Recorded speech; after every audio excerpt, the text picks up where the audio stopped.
On this Tuesday night, Russia refocuses its war in Ukraine. Brutal new bombardments and bloodshed. Another stage of this operation is beginning. Why the battle over the Donbas region matters so much to Russia. Canada's housing market cools. What's behind it after prices hit the roof? Cleared for takeoff. No more mask mandates for American travelers. I like seeing everybody's face. The impact on Canadian passengers. And a rousing anthem against Russia's invasion. The Ukrainian rock star fighting back with all he's got. Global National with Donna Friesen. Good evening and thanks for joining us. The next phase of Russia's brutal military invasion of Ukraine is underway. After suffering heavy losses and pulling back from the capital, Russia's foreign minister says the plan now is for the complete liberation, as he calls it, of the Donbas in eastern Ukraine. Ukrainian forces are holding the line for now, but keep pleading for weapons that are needed immediately. Today, Prime Minister Justin Trudeau said Canada is answering the call. Canada will be sending heavy artillery to Ukraine, with more details to come in the coming days. Trudeau was part of a video call with the U.S. president and other world leaders. The U.S. agreed to send heavy artillery and said fighter aircraft from other countries have also been sent. Britain also pledged to send more heavy equipment and offensive weapons. Canada has already sent some defensive military equipment and small arms and ammunition to Ukraine, plus humanitarian aid. But according to the Kiel Institute for the World Economy, our contribution is eclipsed by others. The U.S. leads the world in financial, humanitarian and military aid to Ukraine. Canada ranks 9th after Estonia and Sweden. The need is clear. Russian troops have regrouped and a major ground and air assault has begun. Crystal Goomansingh has our top story on the start of what could be a decisive battle in this war. These are the horrors of the renewed Russian offensive in Ukraine. While the world watches, civilians here are confronted by it daily. He worked in security not far from here, says this Kharkiv resident of his neighbor. Every day he went to go and get something to eat. Kharkiv, Ukraine's second city, has been bombed repeatedly. In this latest round, at least 4 people were killed.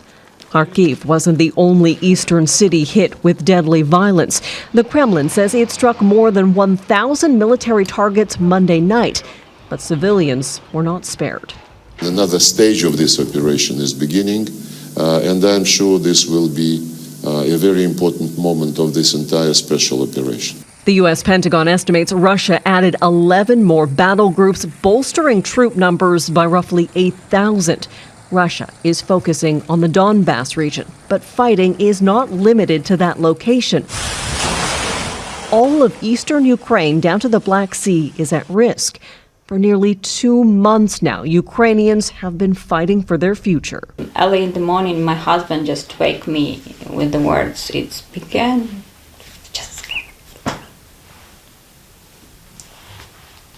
Sorry.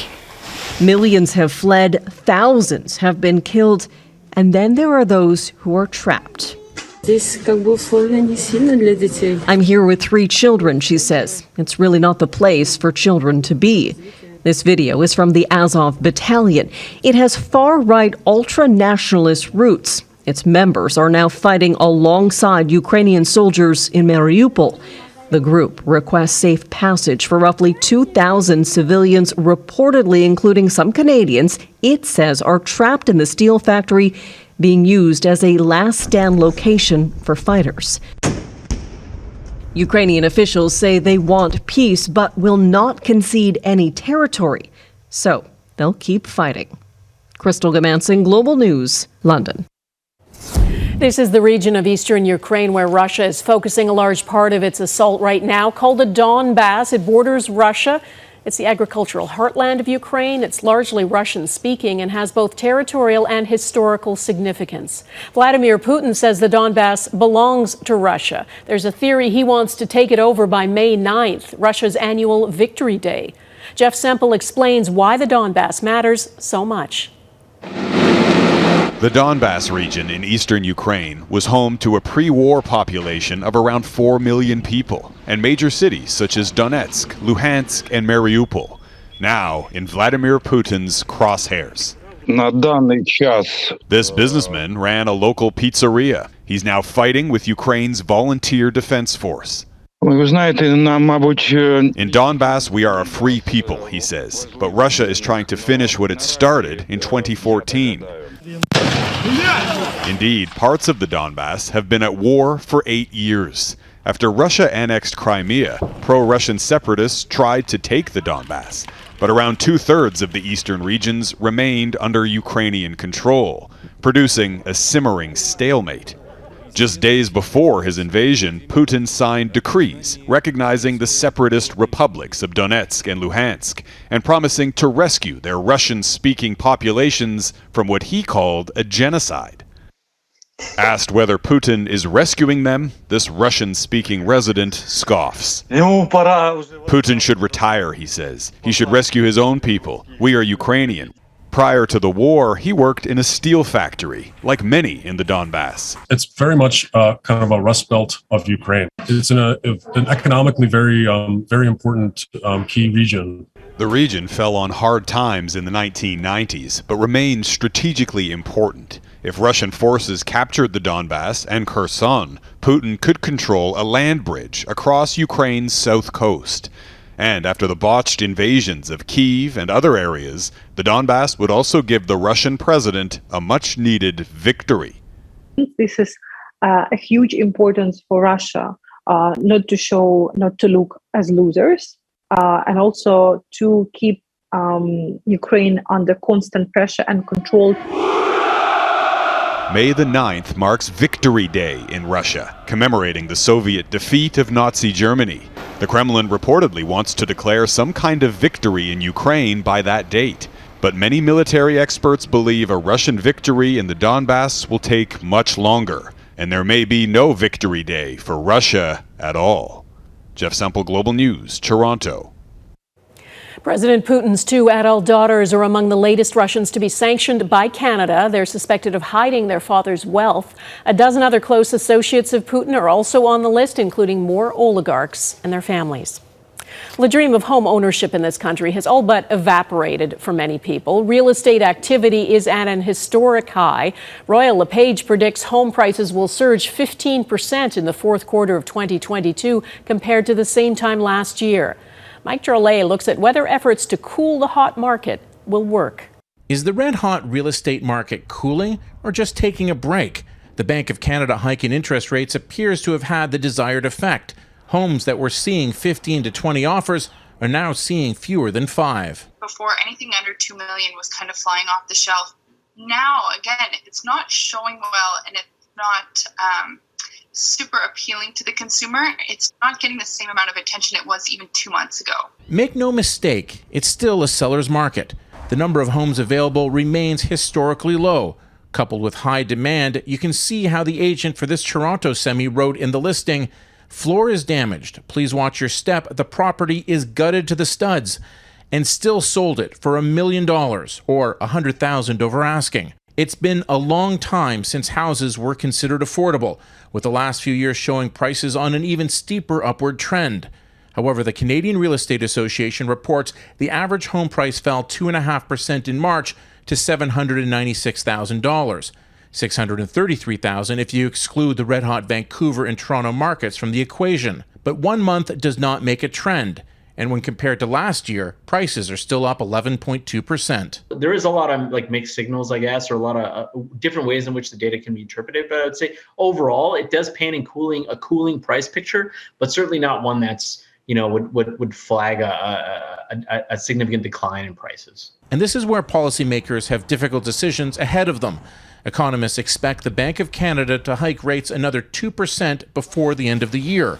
And while that should cool the market even further, it could have a detrimental effect as well. The enemy of the real estate market is not higher interest rates. The enemy is rapidly rising interest rates. If for some reason, because of inflation, the Bank of Canada chooses to raise interest rates very, very quickly, as the market now is predicting, that can be more difficult on the housing market to deal with. So the choice appears to be either lower prices or higher interest rates, or possibly a combination of both, none of which lead to a more affordable housing market. Mike Drolet, Global News, Toronto. In the last budget, the federal government identified housing speculation as a contributing factor to rapidly rising home prices, and it declared a 2-year ban on all foreign investment in residential real estate. How that will be implemented is not clear, and it won't impact Canadians who are buying up property as investments. As our chief political correspondent David Akin reports, dozens of members of Parliament are among them. The post-budget message from the Prime Minister was clear. When foreign investors and corporations use housing as an asset, it drives prices higher and higher and makes homes out of reach of the middle class. Homes are to live in, to raise a family in, to build a life in, not a way to boost a balance sheet. And yet, dozens of his own MPs have purchased housing units not to live in, but as an investment to boost their own balance sheet. A Global News review of MPs' filings with Parliament's Conflict of Interest and Ethics Commissioner finds that at least 65 MPs from all parties, including 42 members of the Prime Minister's Liberal caucus, hold rental or investment real estate assets. There is nothing illegal about MPs owning investment properties, so long as those investments are disclosed to the Ethics Commissioner. And in fact, a Bank of Canada study found that investors, a vast majority of them Canadian, account for 1/5 of home purchases in Canada. What we're cracking down on is the fact that there are foreign investors and big corporations that buy homes in Canada and then just let them sit. Housing affordability experts, though, say there's not much difference in the behavior of foreign investors, corporate investors, or real estate investment by everyday Canadians, including MPs and ministers. They're thinking that the financialization of housing only happens at this sort of big corporate level. But what your data about the number of investment properties held by cabinet ministers shows is that it also happens more at the regular everyday person level. And that has been the key point for Jen Squeeze. And there could be more MPs who are landlords. The post-election disclosure statements for 91 of the country's 338 MPs are still being processed and have not yet been published. David Akin, Global News, Ottawa.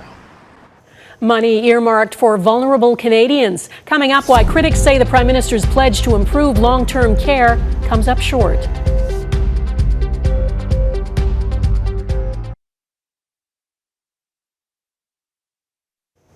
Prime Minister Justin Trudeau is in northern New Brunswick today, promising to improve funding for long-term care. Across the country, shortcomings and staffing shortages in care facilities are well known. And as Abigail Beeman reports, advocates are still waiting for long-promised national standards. The federal government will provide $22 million to improve care for residents of the province's long-term care homes and assisted retirement facilities. Well, no one turns up their nose at a cash boost. Even local seniors advocates in New Brunswick were disappointed the Prime Minister's announcement wasn't about long-promised national standards of long-term care. It's progressively getting worse instead of better. Sharon Tier says while the latest wave of COVID may be less deadly, staffing shortages are critical and affect care. Her membership lost 400 nurses over the past 2 years, 9% of the workforce, without replacements. She's also not happy to learn the $22 million is a re-announcement from 2 years ago, and some is already gone. Some of the money was spent as it was needed over the past 2 years. While the Liberals' last election platform promised to legislate national standards and invest $9 billion in long-term care, the latest budget only promises $1 million in future federal spending and makes no mention of national standards. Care for seniors, making sure that the dignity and the quality of life for people of all ages across the country is something that impacts all of us. We need accountability because without legislative in there to hold that, but I won't give up, I'll tell you that right now. It's Canada's national shame, and we're still sitting here spinning our wheels, asking ourselves the same questions and dealing with the same problems. National standards are still in the works. Public consultation on draft reports just wrapped up, but there has been no more mention of a Safe Long-Term Care Act, which would legislate the process, and experts say that is critical to accountability. Abigail Beeman, Global News, Ottawa. Taking it off ahead, what the end of the national mask mandate in the U.S. means.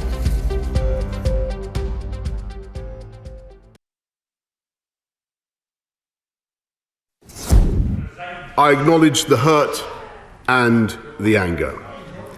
And I said that people had a right to expect better of their Prime Minister. And I repeat that, Mr. Speaker, again in the House now. That's British Prime Minister Boris Johnson apologizing again after being fined for attending a birthday party at 10 Downing Street during COVID-19 lockdown in 2020. But he repeated that he didn't realize he was breaking the rules back then, and he denied misleading Parliament. Johnson initially denied there were any parties during lockdown, then later admitted there were. At least 5 others are still being investigated by the police. In the U.S., a national mask mandate is no longer being enforced after a federal judge in Florida, appointed by former President Trump, struck it down, saying the CDC failed to justify it and had exceeded its authority. Almost immediately, airline passengers got the message and masks came off. Ross Lord explains what it means, including for Canadian travelers. It was a popular mid-flight announcement. If you choose to, you may remove your mask. I like seeing everybody's face. Forget what people look like. When they announced it on the plane, everyone just cheered and ripped their mask off. A court ruling that COVID-19 researchers say will make the divided states of America even more vulnerable. Then this federal judge out of Florida decides that she's a public health expert and is subverting all of it. I think it's a mistake, and I think a lot of people will get COVID unnecessarily. Canadian experts agree. If no one's wearing masks anymore and we're still in the throes of the 6th wave, that transmission will increase. Simple as that. In a statement to Global News, Transport Canada says there is no change to the current policy in Canada, a policy that requires masks on all Canadian airlines and all flights leaving or coming to this country. Some Canadians like the American ruling. I'm glad. I've been glad. I mean, I don't like the mask. Fogs up my eyes and stuff, so. But many other travelers say masks are still necessary, that they'd keep wearing them even if they were no longer mandated. As long as this pandemic is still in full swing, which I believe it still is, I'm going to wear a mask until the numbers have disappeared. I'm immunocompromised and it wouldn't be good. So my husband is 81. So we didn't plan on this. I would still wear a mask. If it was the epidemiologists that are suggesting it as well, I would still wear a mask. This epidemiologist says those comments do not surprise him. So as a nation, Canadians, for the most part, are more community-minded. We're more about self-sacrifice for the public good. Not that Americans aren't, but we are to a greater degree, especially around public health. The U.S. decision covers all mass transit, unless local jurisdictions impose their own orders. Some airlines say staff at the check-in counters will keep wearing masks for now, as lawmakers and medical authorities wrestle with their next maneuvers in a deeply divisive pandemic. Ross Lord, Global News. Thousands of frustrated Sunwing passengers are stranded in airports on their way to or home from tropical destinations as the airline works through what's called a network-wide system outage. The issue has led to lengthy check-in times and boarding delays as Sunwing has to manually process passengers. Only 15 of its more than 40 scheduled flights have taken off since Monday, and there's still no timeline for when the issue will be resolved.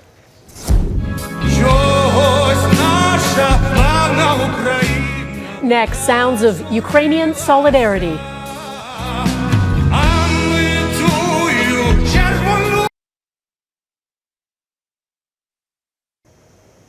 Where the Ukrainian people find their strength, their resolve in the face of unrelenting Russian bombardment is an individual, very personal thing.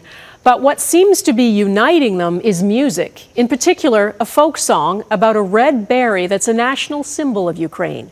Eric Sorensen on the power of symbols and songs. The red kalina is a berry that symbolizes Ukrainian culture, rich in dance and music and stories.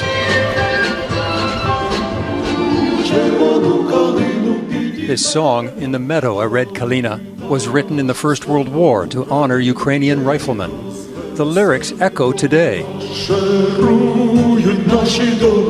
A red kalina has bent down low. For some reason, our glorious Ukraine has been worried so. Like many Ukrainians, Andrei Klivniuk returned to defend his country. A rock star in the band Boombox, he now patrols the streets of Kyiv. One day, he stopped to sing about the red kalina.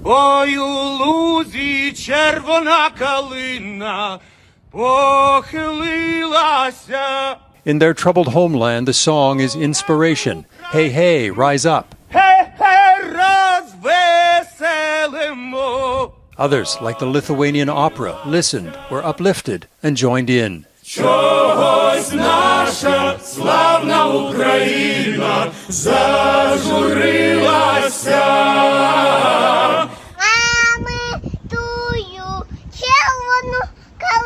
From the Ukrainian child on a step to a South African musician to Pink Floyd.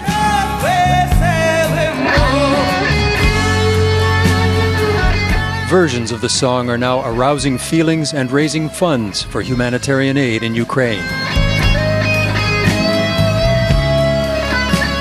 The song suggests Ukraine has been here before, and Ukrainians once more will raise the red kalina.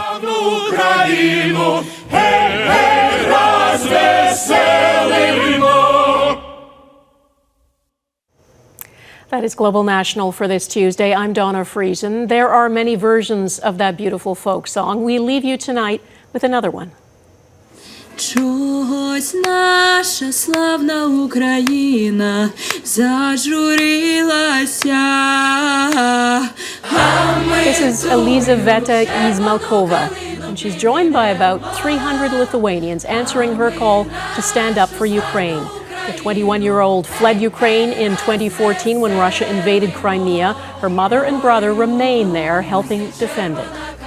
Thanks for watching. Hope to see you here again tomorrow. Чогось наша славна Україна зажурилася.